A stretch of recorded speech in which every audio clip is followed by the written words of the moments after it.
Bună ziua din nou, îl avem acum invitat alături de noi pe domnul Sebastian Metz, directorul general al AHK România, Camera de Comerț româno-germană. Hello, Mr. Metz, thank you for joining us today. Hello, Bogdan. Thank you for invitation. Also, thank you for the invitation you gave us last week to the conference in Berlin. And now I would like to discuss what happened in Berlin last week on the 28th of September. You had a conference between the Romanian business environment and the German one. Any new leads? Are the Germans interested in investing more in Romania? I hope so.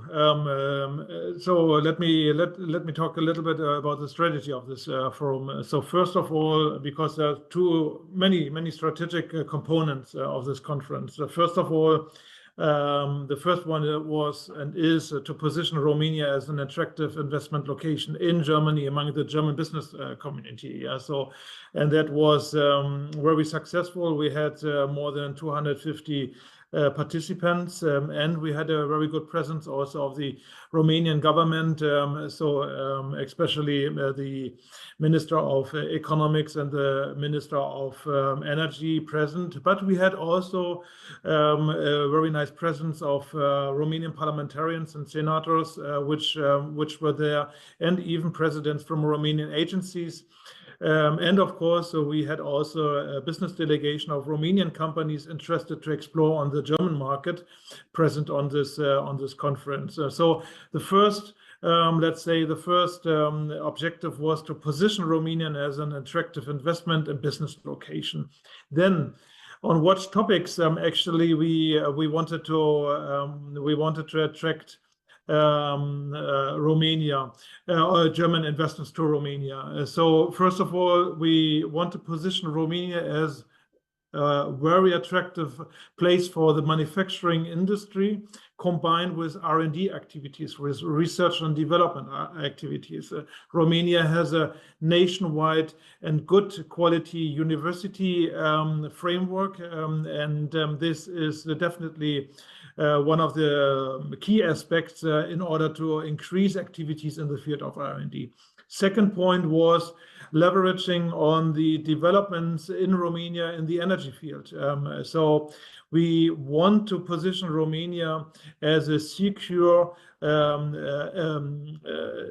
energy hub in the Southeast Europe, and we want to highlight also the increasing renewable footprint of energy production here in Romania, because more and more German companies are interested not only to have secure energy supply to an affordable price, but also the fact that this is green energy, because they want to reduce their CO2 footprint. So there is a new aspect in all the investment planning and all the location search worldwide. Does the investment location provide also green energy? Because we want to reduce the CO2 footprint in our production. Third, we highlighted the big potential of the Romanian agriculture. But two additional things has to be mentioned. First of all, we see that right now in this geopolitical new framework, Romania is a logistic hub in the agriculture area, because lots of grain imports coming from the Ukraine. Due to this agricultural production, the potential of Romania, and the geopolitical logistical shift that we are seeing in Romania, Romania has two major arguments actually to position this country as a food processing hub here in this region. And the fourth thing is that we definitely want to highlight the big potential and the dynamic activities here in Romania as an IT hub, as a digital hub, but at the same time, the challenges and hurdles that are and the shortcomings that the Romanian administration still needs to do to overcome in terms of digital administration. So this has been discussed. And last but not least, a very, very important aspect of this conference. It is, let's say, our traditional bilateral business conference, but this time we integrated also the Republic of Moldova, and we had a very good presence of the Moldavian government. For example, the Prime Minister, Vice Prime Minister, but also Energy Minister have attended and have spoke on this conference.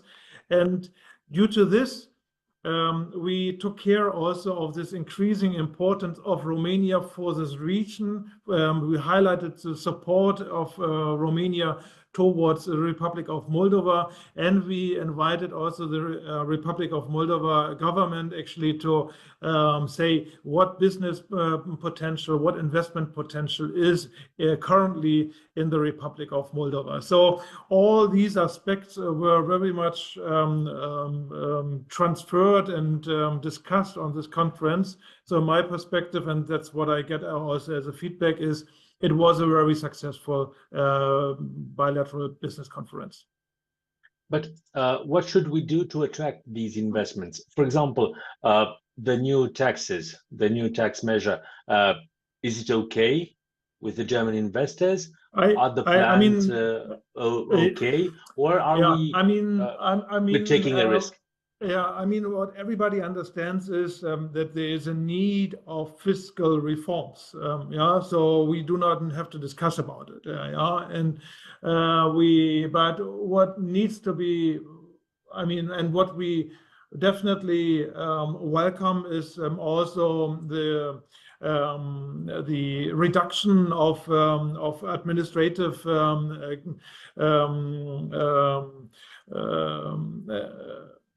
stuff, let's say like this, as one of the parts of the solution to reduce the fiscal reform, the fiscal burden of the current of Romania, of the current situation. Another thing is that we have to focus on the reform of fiscal of the fiscality of the fiscal state here in Romania, but we have to focus at the same time also on the reforms which were highlighted in the PNRR, Recover and Resilient Funds agenda. Yeah, so we need these reforms in order to increase the tax foundation, in order to increase the tax base, because these reforms will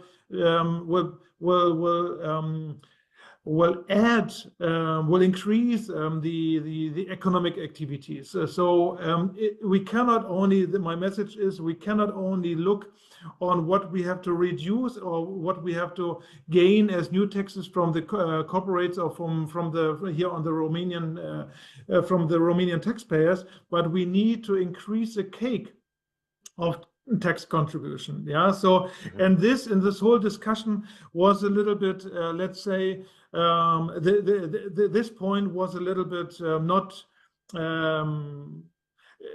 it should have been more communicated, let's say, that the government is still very dedicated to work on the reform agenda of the PNRR. Second point is, I said it also publicly, that our business community, our bilateral business community, we are not speaking only for the German investors here in this country.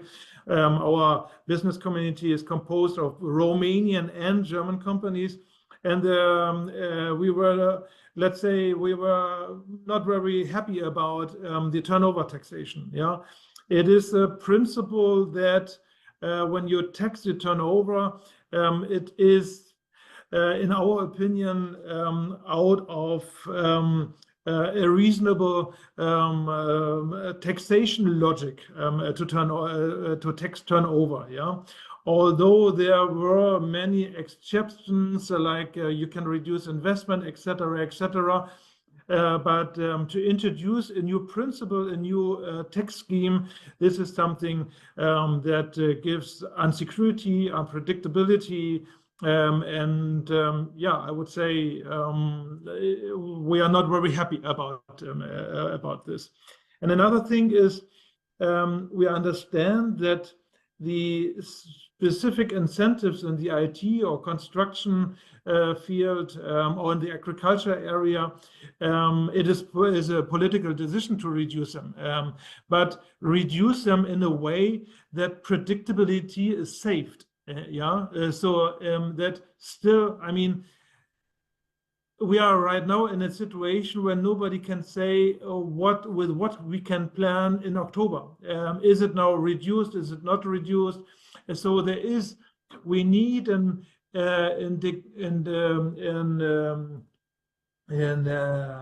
let's say an aggressive and step-by-step approach when you want to a fading out process of fiscal incentives to be more predictable and to be, let's say, also to help actually the private industry and all the companies who are benefiting from this to adapt their business model in order to be still in good shape.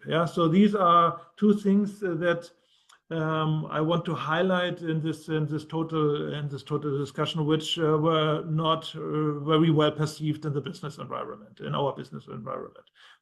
And if I can add, Bogdan, one thing, sorry that I'm talking a little bit too much maybe here, but I want to use this interview also with you to highlight one aspect. You can reduce the fiscal incentives in specific industry, IT, agriculture, and construction. But from my perspective, there's still one point which has been a little bit neglected. There is still a scheme of incentives in the R&D area. And it should have been good if the Ministry of Finance or the Romanian government would have highlighted actually this incentive of R&D, which is not focused on a specific sector, because a lot of companies are doing R&D, and make this scheme a little bit more applicable, workable, manageable, because not many companies, according to a survey that we have conducted, are not using this incentive. And we all want, I suppose that we all want Romania to be positioned as an R&D hub here in the Southeast Europe. So let's use this instrument of R&D incentives. Let's make it workable, and let's try to support all the R&D activities of all companies which are established here in Romania. Does the government change too fast, all these laws, all these taxes? Because we had a discussion during our real estate conference, and they said in Germany, when they changed the VAT for apartments, for example, they announced it for 3 years ahead. In Romania, we change it overnight, in 1 month, 2 months. It's everything happening very fast. Okay, I mean, of course, it would have been wonderful if we would have had a little bit more time to, first of all, to have a serious dialogue with the Romanian government about these measures. So in my perspective, but maybe I'm not well informed, in my perspective, the dialogue was not optimal, to put it this way, with all the business associations which are here in Romania, and it was not very well structured. That's my personal opinion. So, but of course, we have a very tight time schedule. There is an emergency of this situation because we have to reduce the fiscal deficit. We all understand this, but communication in this role, in this regard, is key. In terms of in terms of supporting or getting support from the private industry, and also in terms of making a decision transparent and predictable. Yeah, so you have to have a structured dialogue with the private business environment here in Romania, and this, in my perspective, was not the case regarding the fiscal measures that have been taken, that have been decided right now. Yeah, so it was not optimal at all. In terms of timing, of course, the private companies are always wishing that a fading out and let's say a predictability, at least for the next 6 months, is giving. Yeah, so because also regarding the turnover taxation, it will have a huge impact on companies with a certain business model. Yeah, so we have some companies which will change their business model. I'm talking about, for example, these very much R&D focused companies which are making a lot of turnover, and they have and they do not have a profit. Yeah, so they have to analyze very carefully what this new fiscal framework means, and whether they will intensify actually their R&D activities here in Romania or not. Still, it's under observation. I mean, we still have not the final text, which needs to be decided, but we will see a change in the business model also of German companies here Romanian due to these fiscal measures, and it would have been nice to have more time to analyze the effect, more time to dialogue on the effect, in total to have an impact study actually on these fiscal measures, which has not been done, at least for as far as we know. Yeah. Mm-hmm. But when we look at big German investments, I always give the example of Hungary, because now Hungary has also, besides Audi, it has Mercedes-Benz with a very big investment in Kecskemét, and also BMW in Debrecen.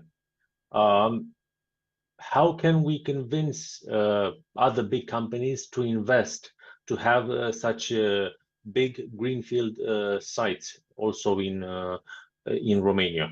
Because we are still losing these big investments to other countries in Central Europe.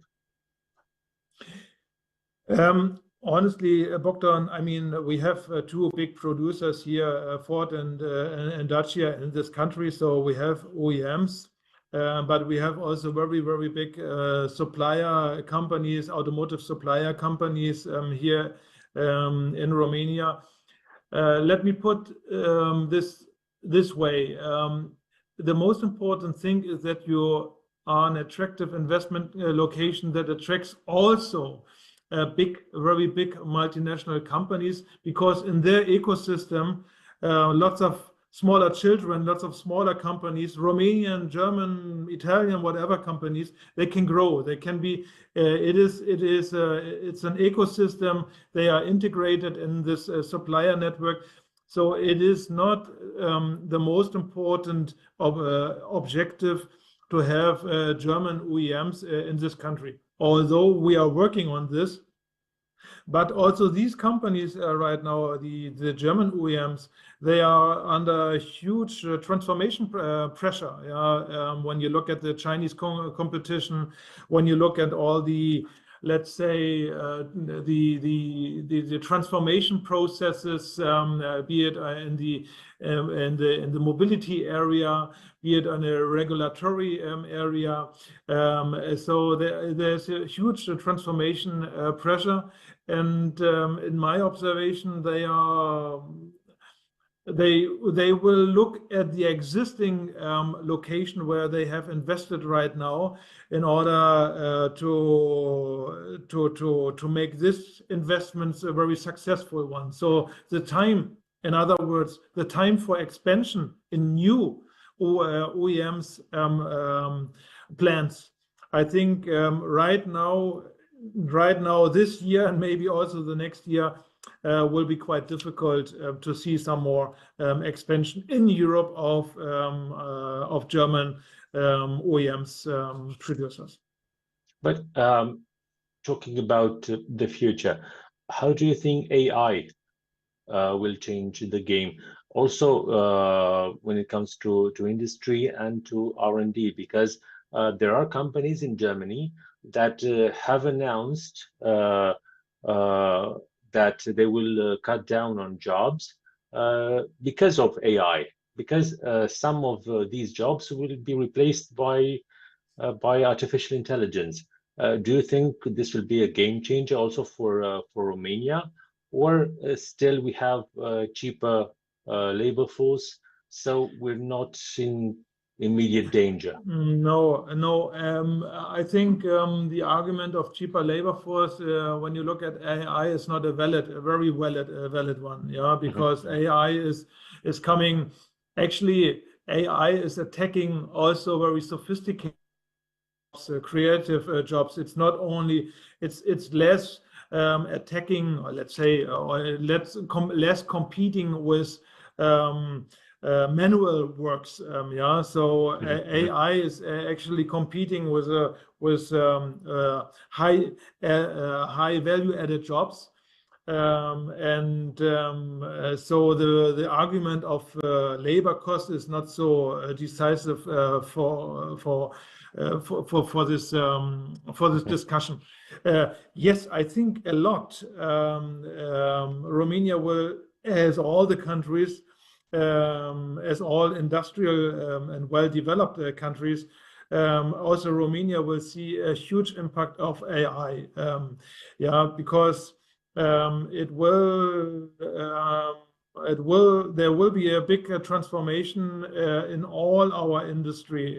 You cannot focus only on one. It will have a huge impact on all the industry, be it in Romania or in Germany. But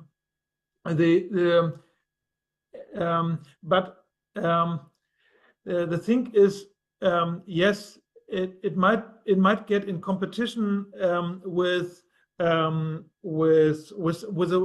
workforce. Yeah, but what we need is therefore in the education infrastructure.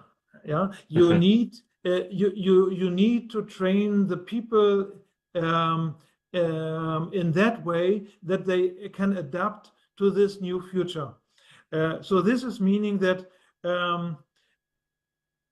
you need to educate the people where they can bring in the future value added, and this is still the case. There are not so many responses in what will be then the value addition that human beings can bring in the future when AI exists.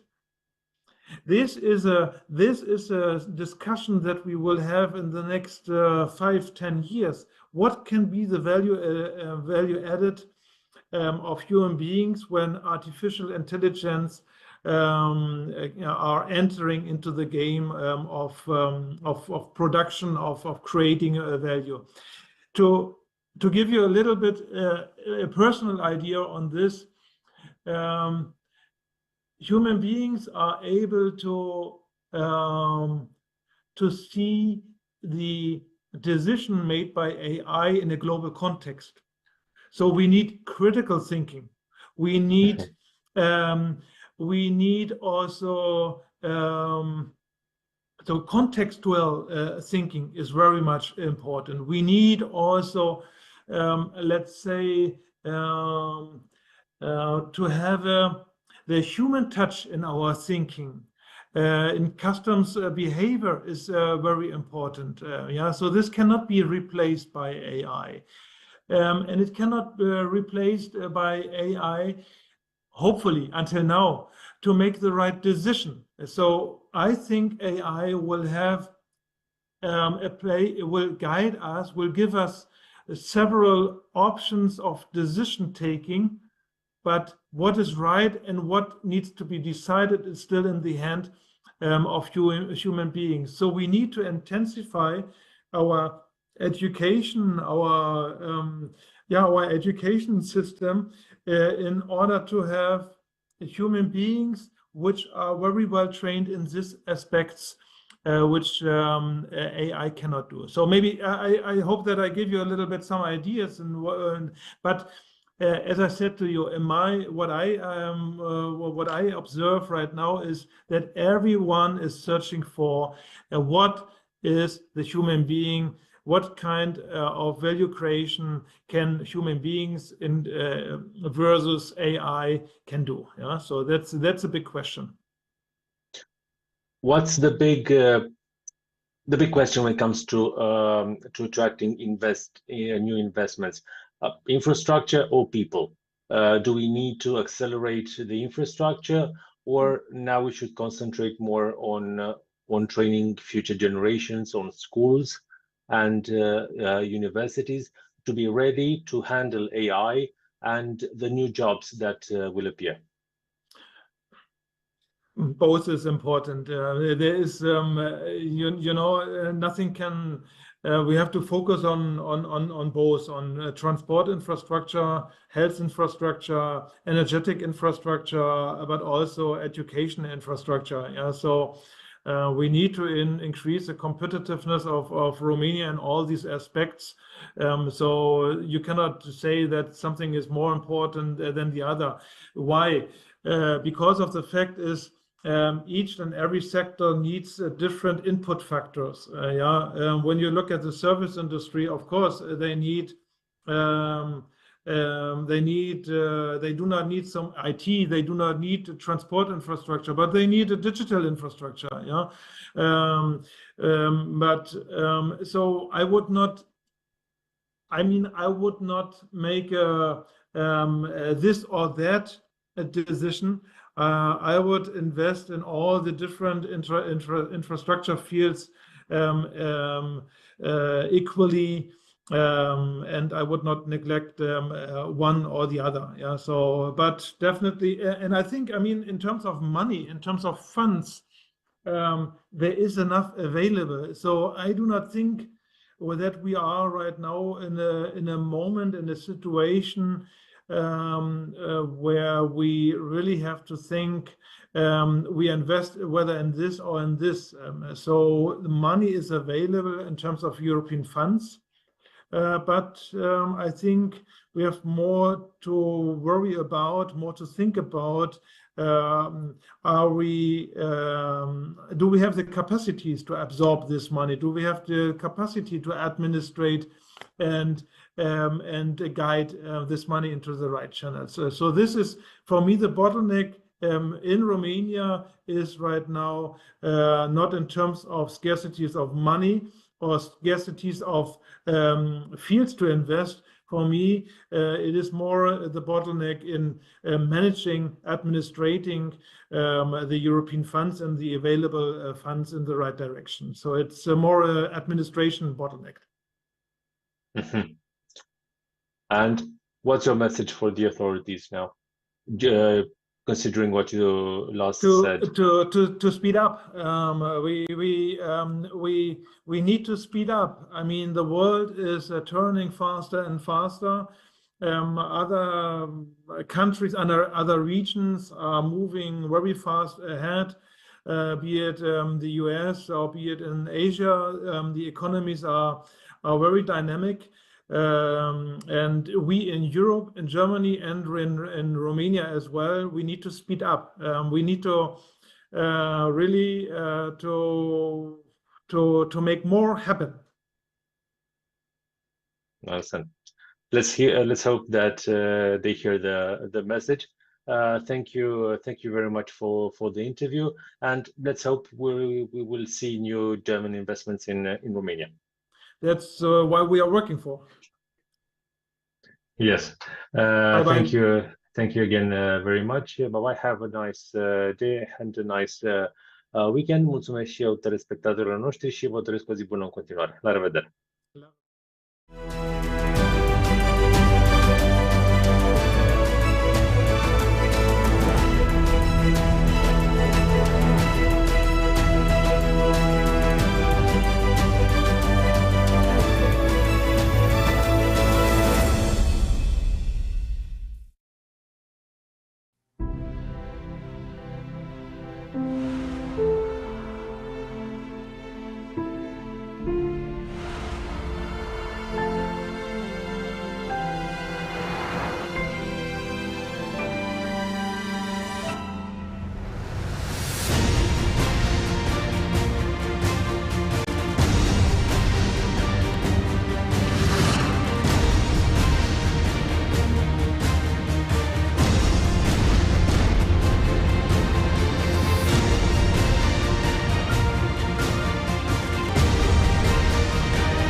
Știu ce spun. Marcel Ciolacu și-a prezentat în Parlament și Senat forma finală a reformelor fiscale. Trăim un moment istoric, nu se mai poate. Am reușit să ne întoarcem în comunism.